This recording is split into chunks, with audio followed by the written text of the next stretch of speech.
Radio Liberty, an independent radio network sponsored and supported by the American Committee for Liberation, a group of private American citizens devoted to aiding the oppressed peoples of the Soviet Union bring about a democratic government in their homeland.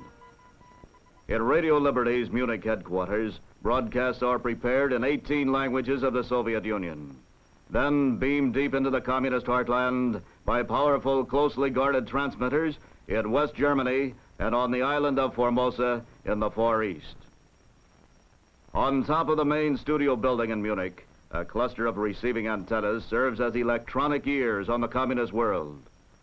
Communist broadcasts are monitored 24 hours a day, keeping analysts and commentators in touch with current Kremlin pronouncements, purges, and the tortuous twists and turns of the party line. Its round-the-clock schedule requires complete broadcast facilities and many expert technicians. The programming staff of each national desk confer regularly to determine day-by-day program content and to plan future projects.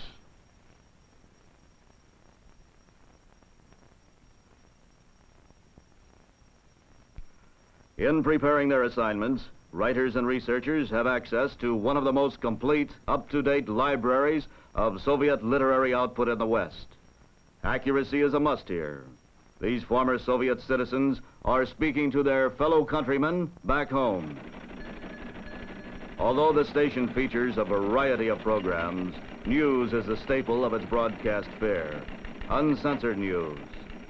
This is the newsroom with its chatter of wire service tickers, pouring in news from all corners of the world, with its writers, editors, and translators.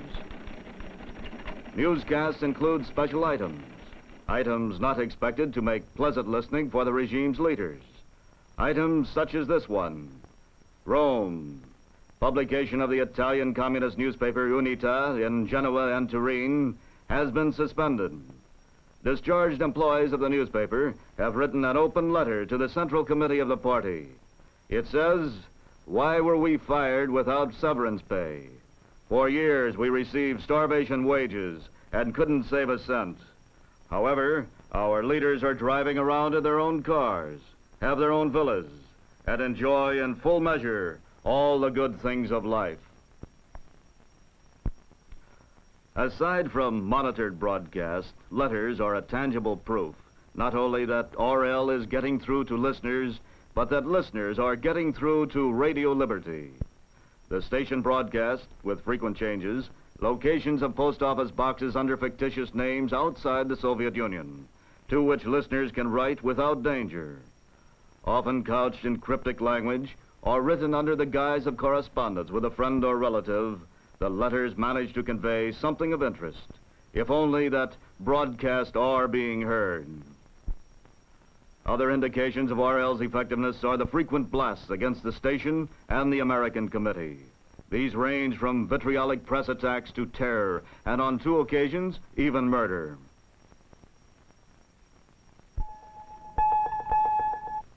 And so, day in, day out, Radio Liberty, broadcasting in 18 languages, continues its democratic education for the peoples of the USSR, asking tough questions of the regime, encouraging a yearning for democracy through peaceful evolution, but always discouraging violent anti-regime action that could lead to immediate retaliation or even liquidation. It strives at every level of Soviet society to divert thinking habits, values, convictions, and wills into democratic channels, to create the foundation for a future partnership in democracy with the Soviet peoples. For the American Committee for Liberation earnestly believes that freedom is indivisible, and the continuance of freedom in the West depends on freedom flourishing everywhere.